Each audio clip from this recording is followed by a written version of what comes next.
Like کریں، subscribe کریں، bell icon کو دبائیں تاکہ ہماری ویڈیو سب سے پہلے آپ کے پاس پہنچ سکے۔ جانتے ہیں اس عورت کے بارے میں فرمایا گیا جو عورت اپنے شوہر کا ویلکم مسکرا کر کے کرتی ہے اس پر جنت کی بشارت ہے۔ اور رسول گرامی وقار صلی اللہ علیہ وسلم نے فرمایا جس شخص کو 3 نعمت مل جائے وہ مالدار ہے۔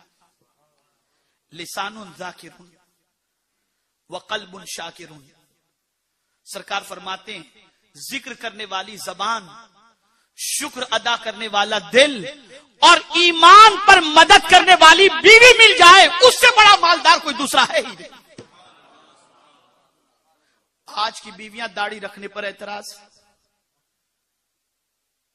ایمان کے سلسلے میں مدد کرنے کے لیے بہت کم ہی عورتیں تیار ہوتی ہیں، اور ایسے مردوں کا بھی معاملہ ہے۔ بہت سارے مرد ہوتے ہیں جو تہجد پڑھتے ہیں اور بہت ساری عورتیں تہجد پڑھتی ہیں اور مرد سوئے رہتے ہیں۔ اس دونوں جگہ پر یہ پوزیشن ہے۔ ایک عورت کا شوہر نیند کا شوقین، عبادت میں غافل، بیوی عابدہ اور زاہدہ۔ ایک رات بیوی اٹھتی ہے، مصلی بچھاتی ہے، تہجد کی نماز ادا کرتی ہے اور اس کے بعد بارگاہ سمدیت میں دعا کرتی ہے، اے اللہ تجھے اس محبت کا واسطہ جو تجھے مجھ سے، تجھے جو مجھ سے محبت ہے اس محبت کا واسطہ۔ شوہر قریب میں سو رہا تھا، آواز کانوں سے ٹکرائی، اٹھ کر کے بیٹھ گیا اور کہتا ہے او اتنی بڑی بڑی باتیں کرنے لگ گئی اب تو، چند سدے کیا کر لیتی اپنے آپ کو پتہ نہیں، تو رابعہ ادویہ سمجھتی ہے کیا سمجھتی ہے؟ تو اتنی بڑی کب سے ہو گئی کہ اللہ تجھ سے محبت کرے؟ تو دعا میں کہہ رہی کہ اللہ اس محبت کا واسطہ جو تجھے مجھ سے ہے، تو اتنی بڑی کب سے ہو گئی کہ اللہ تجھ سے محبت کرے؟ ہے کوئی تیرے پاس دلیل؟ اس عورت نے جواب دیا ہاں ہے، دلیل ہے۔ کہا کیا دلیل ہے؟ کہا سب سے بڑی دلیل یہ ہے کہ وہ کریم تجھے سلائے رکھا ہے، اور مجھ سے محبت نہ ہوتی تو مجھے اپنی یاد میں لگا کر کیسے رکھتا؟ یہ مجھ سے محبت ہی تو ہے کہ مجھے بستر چھوڑنے پر لگا دیا اور اپنی یاد کے اندر مصروف کر دیا۔ اسے مجھ سے محبت نہ ہوتی تو میں بھی تیری طرف پڑی رہتی۔ شوہر کی آنکھیں کھل گئیں۔ تو بہت سارے شوہر ایسے ہیں جو سوئے رہتے ہیں اور بیویاں نماز پڑھتی ہیں، اور بہت ساری بیویاں ایسی ہیں جو رات بھر ٹی وی دیکھتی رہتی ہیں اور شوہر عبادت کرتے رہتے ہیں۔ دونوں جانب ایسا ہے۔ کریکشن کی ضرورت ہے، کریکشن کی ضرورت ہے۔ آپ ذرا سوچو، ماں باپ کا رشتہ، بھائی بہن کا رشتہ،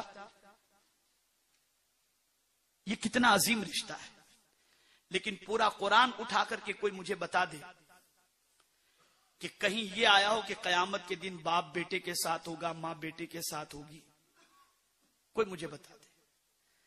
لیکن جب میں قرآن مقدس میں بیوی اور شوہر کے رشتے کے حوالے سے دیکھتا ہوں تو عقل دنگ رہ جاتی ہے۔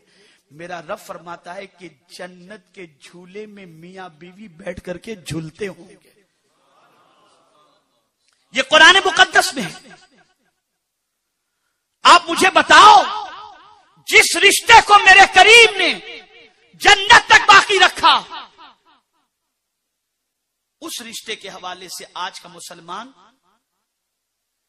کتنا ایزی لے کر اس رشتے میں یا تو خیانت کر رہا ہے، توجہ چاہوں گا لفظ پر، یا خیانت کر رہا ہے، یا پھر اس رشتے کو بریک کر کے اللہ اور اس کے رسول جل جلالہ صلی اللہ علیہ وسلم کو ناراض کرتا ہے۔ بیوی کے لیے 5000 کا سوٹ لینا ہو تو آدمی 50 بار سوچے گا، اور طوائفوں پر لاکھوں اڑانا ہو تو فکر نہیں کرتا۔ یہ آج کا نوجوان، بیوی کہے کہ مجھے جویلری چاہیے تو کہے ابھی دھندا مندہ ہے، اور رات کی تاریکی کے اندر شراب پینے جانا ہو تو ہزاروں لٹا کر کے آتا ہے اور اسے اس کا خیال تک نہیں رہتا۔ ان ساری چیزوں نے ہمارے معاشرے سے سکون کو چھین لیا، ان ساری چیزوں نے ہمارے معاشرے سے اطمینان کو چھین لیا، اور ہم بے قراری کے شکار ہو گئے۔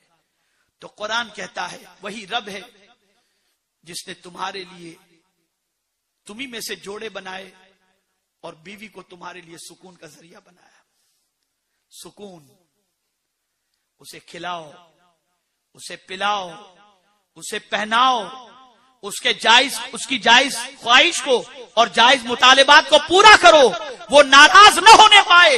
اور اگر تمہیں پھر بھی سمجھ میں نہیں آتا تو میں تمہیں بتا دوں، تم ہزاروں دنیا کے اندر اپنی دولت لٹاؤ، مساجد بناؤ، مدارس بناؤ، غریبوں کی مدد کرو، کچھ بھی کرو، ہزارہ دولت تم لٹا دو، لیکن اگر تم نے اپنی بیوی کی حق تلفی کی ہے اور تم یہ سمجھو کہ دنیا تمہیں بہتر تصور کرے، نہیں ہو سکتا. بہتر تو وہ ہے جسے مصطفیٰ نے بہتر کہا اور حضور نے کسے بہتر فرمایا. میرے آقا ارشاد فرماتے ہیں تم میں بہتر وہ ہے جو اپنے اہل و عیال میں بہتر ہے، اور میں تم سب میں بہتر ہوں کہ اپنے بیوی بچوں میں بہتر. ہماری ویڈیو کو لائک شیئر ضرور کریے.